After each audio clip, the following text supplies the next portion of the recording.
आइतबार बिहानै घामसित उठे म हात मुख धोएर पढ्न बसे म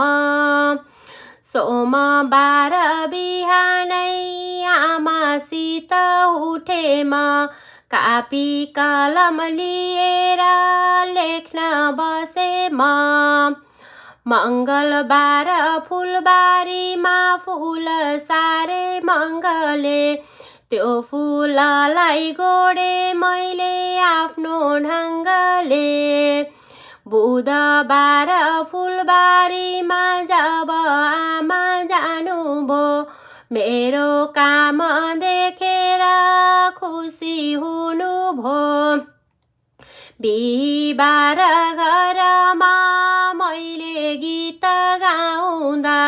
मेरी सानी सानी माले चकलेट दिनुभो शुक्रबार स्कुलमा मैले गीत गाउँदा खुसी भई गुरुमाले काखमा लिनुभो